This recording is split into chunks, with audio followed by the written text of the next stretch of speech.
And hello, fellow raiders. Welcome to another raid video, and we are starting off the what was his name? The fusion for the dwarf guy. What's his name? Tholin. That was it. Tholin Foulbeard. And Tholin looks interesting. He has a interesting kit here with the tackle enemies A1. He's got a passive that just kind of triggers it every 5th turn. He's got He's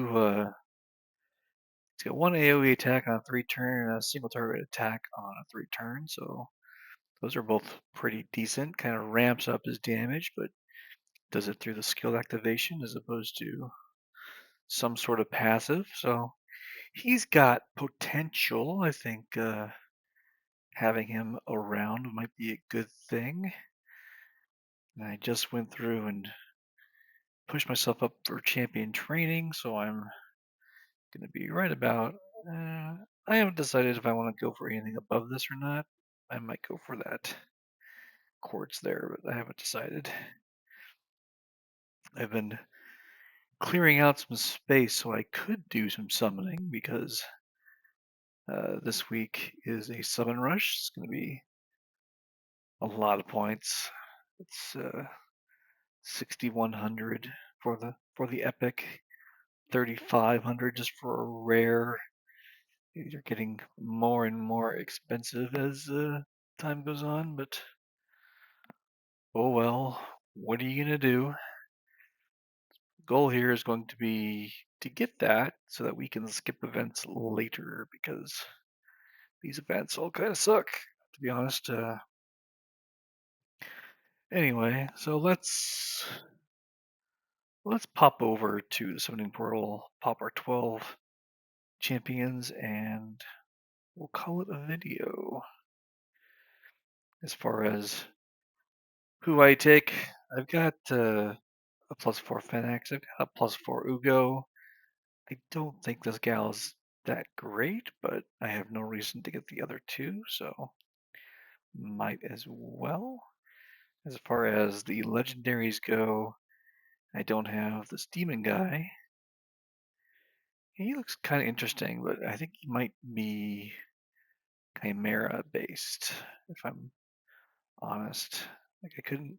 This 3-turn cooldown of a block damage plus defense ability seems kind of something you have to speed tune for Chimera, like a specific level of Chimera too, which is kind of awkward.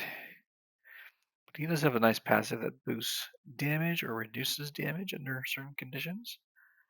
And he also brings decreased defense and block buffs. Those are both pretty excellent. I also like this guy. This guy's pretty cool. Kind of a weird kit. He gives everyone increased accuracy at the start. He'll buff speed, block debuffs. That's also pretty good. He throws an intercept stack on somebody. And then he also does this stealing of buffs. Like he's actually fairly good utility, but when you have a faction with Armons in it, it's like, we're gonna just use Armons.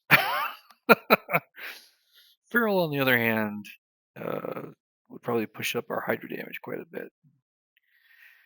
He's got He's got the passive that kind of gives you all the things like extra res, extra accuracy, extra damage, increase res. I think the only thing he's missing is, oh, he's even got decreased accuracy, so he'll basically shut down.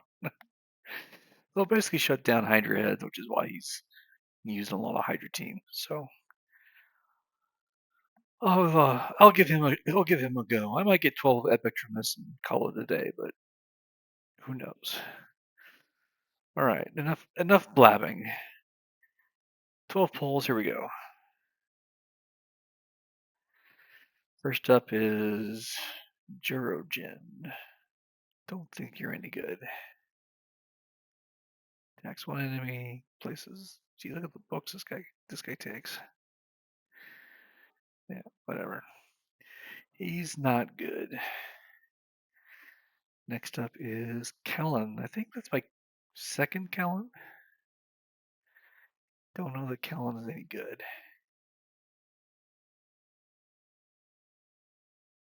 Ancient debuff on the target. So you throw a lot of debuffs up and then hit him with this. In theory, it's good. Maybe. Attacks one enemy. Attacks one enemy. I'm not seeing it for Kellen. Shard number 3 is a Burungiri. I actually have a 6-star ascended Burungiri somewhere. I think I just used them in Faction Wars to do the Faction Wars hard stage for 3 epics, I believe. I'm not. I should probably do a separate video on Faction Wars, but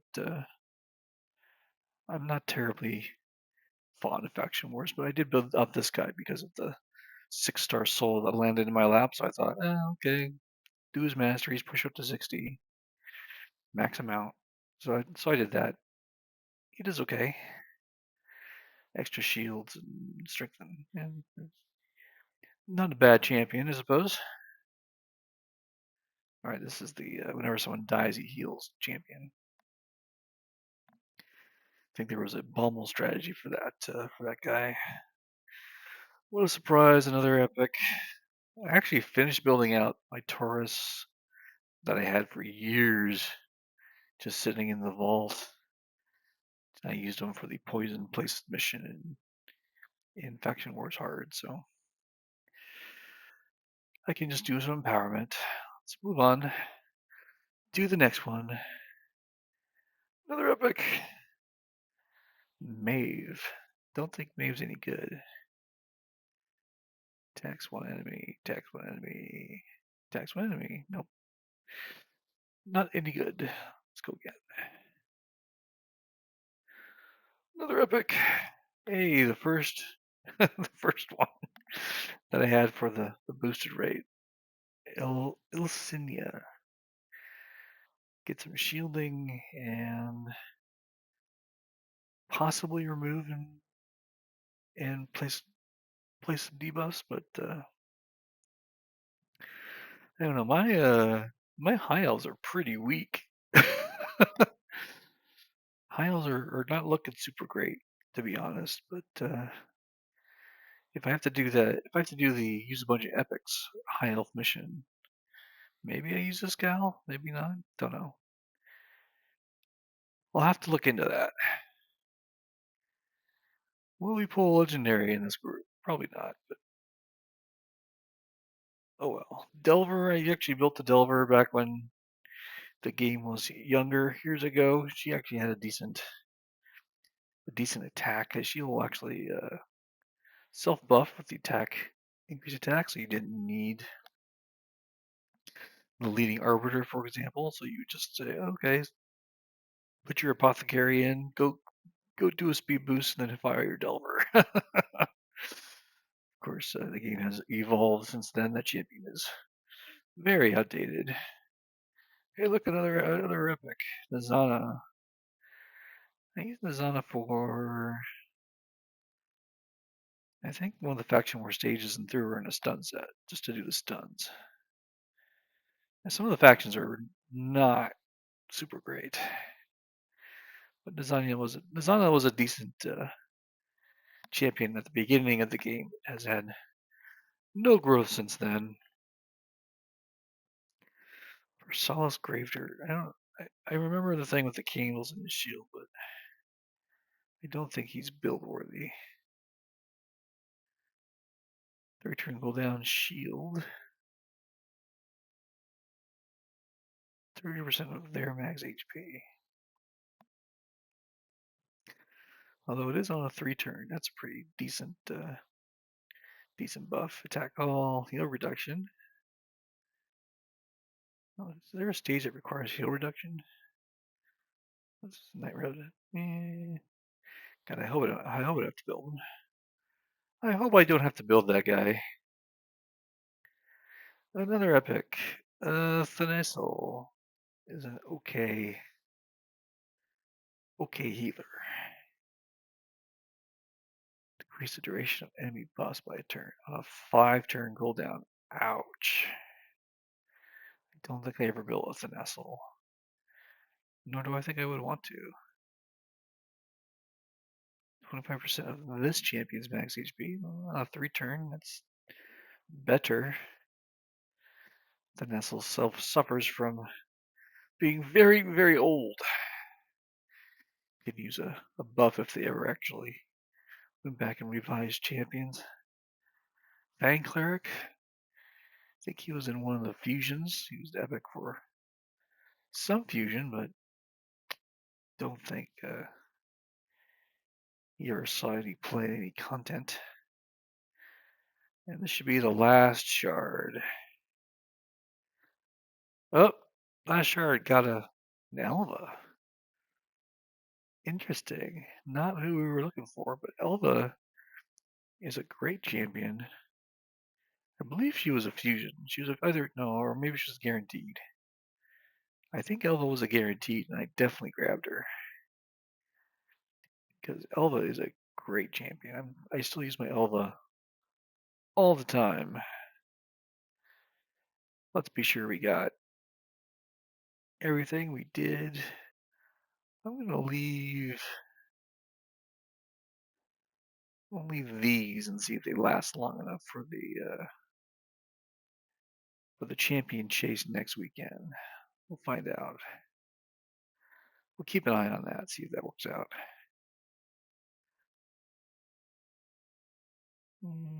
Let's see. Since we did get the Elva, over to Faction Guardians and see. Oh, it would be my first. My first dupe. An Elva. First duplicate legendary in that faction. Because every faction they add, it's harder and harder to get the newer ones. Like, look at this. 10, 10, 10, 6, 6, 10, 10. Right, but these down here, I have Shadowkin at 10. That's interesting. And Dwarves. And then they're supposed to do another faction, which who knows if they'll ever actually do it. But I've pulled almost no Sylvan Watchers. Sylvan Watchers is hard to get champions for, that's for sure. They have added quite a few, but I've only picked up a few here and there. Anyway, that is my summoning. Hopefully, whoops. Hopefully you had better luck than I just did, but pulling an Elva is decent. Not the Feral or anyone else, but I will take it. And I will catch you guys next time.